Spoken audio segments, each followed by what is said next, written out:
Next जो topic है अपना वो है लेटेंट हीट। लेटेंट हीट क्या होती है देखिए, the heat energy which has to be supplied to change the state of a substance is called latent heat। तो इसकी डेफिनेशन को हम समझेंगे। द हीट एनर्जी, जो आप एनर्जी दे रहे हो गर्म करने के लिए, which has to be supplied, जो सप्लाइड की जा रही है, to change the state of a substance, substance की स्टेट को चेंज करने के लिए जो एनर्जी सप्लाइड की जा रही है इज कॉल्ड लेटेंट हीट, उसे ही लेटेंट हीट कहते हैं। जो कोई सब्सटेंस है उस सब्सटेंस की स्टेज को चेंज करने के लिए आप जितनी हीट उसे सप्लाई कर रहे हो, जितनी हीट उसे दे रहे हो, तो उस हीट को कहा जाएगा आपकी लेटेंट हीट। जैसे सपोज दैट आइस को आपने कन्वर्ट किया वाटर में, तो सॉलिड चेंज हुआ है किसमें, लिक्विड में। सॉलिड किस में चेंज हुआ है, लिक्विड में। तो अब सॉलिड को लिक्विड में चेंज करने के लिए जितनी एनर्जी आपने प्रोवाइड की है, जितनी एनर्जी आपने उसको दी है, वो लेटेंट हीट कहलाती है। क्या कहलाएगी, लेटेंट हीट। नेक्स्ट पॉइंट इसी का, latent heat does not cause A rise in temperature of the substance when he change it's state. Latent heat does not cause A rise in temperature. जो latent heat होती है उसके temperature में बढ़ने का कारण नहीं होती है। मतलब लेटेंट हीट आप जो दोगे वो सब्सटेंस के टेम्परेचर को राइज नहीं करेगी।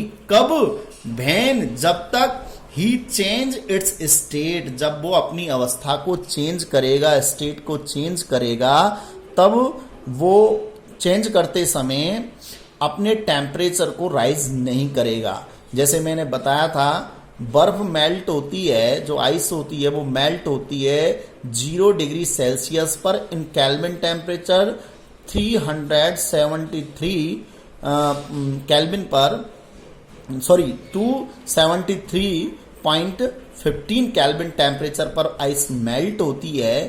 तो तब तक जो वो कंप्लीट मेल्ट नहीं हो जाती, वाटर में चेंज नहीं हो जाती, उसका टेम्परेचर नहीं बढ़ता है।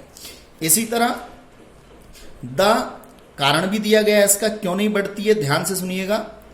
द लेटेंट हीट, जो आप लेटेंट हीट दे रहे हो, विच भी सप्लाई, जो हम दे रहे हैं, सप्लाई कर रहे हैं, इज यूज्ड अप, उपयोग हो जाती है,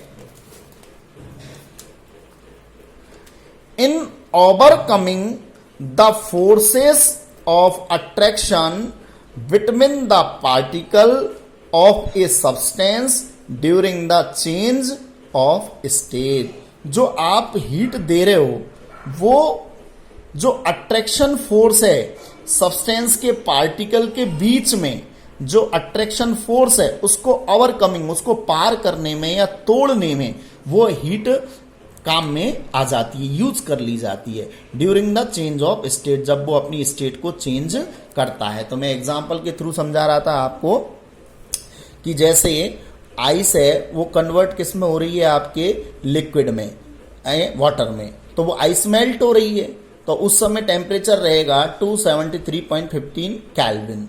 तो अब ये टेम्परेचर इंक्रीज नहीं होगा। क्यों नहीं होगा, कि जब आप उसको एनर्जी दे रहे हो तो वो केवल उस सब्सटेंस के जो पार्टिकल के बीच में अट्रैक्शन फोर्स है, उस अट्रैक्शन फोर्स को तोड़ने में, ब्रेक करने के काम में आ रही है, तभी तो जाकर के वो लिक्विड फॉर्म में चेंज होगा भाई। इसी तरह याद कीजिए, जब वाटर कन्वर्ट होता था वेपर में, वाटर किस में कन्वर्ट हो रहा था, वेपर में, तो वाटर कन्वर्ट जब तक कंप्लीट वेपर में नहीं होगा उसका टेम्परेचर नहीं बढ़ता है। कितना ही रहता है, 100 डिग्री सेल्सियस ही रहता है, जब तक कंप्लीट वाटर वेपर में चेंज नहीं हो जाता। फिर भी हम उसे हीट करते रहते हैं टेम्परेचर नहीं बढ़ता है। तो कहाँ गया वो हीट जो आप उसको रेगुलर दे रहे हो, तो वो हीट उस सब्सटेंस की स्टेट को चेंज करने के काम में आ गया, और सब्सटेंस के जो पार्टिकल हैं उन पार्टिकल के बिटवीन जो अट्रैक्शन फोर्स है उसको तोड़ने के काम में आ गया।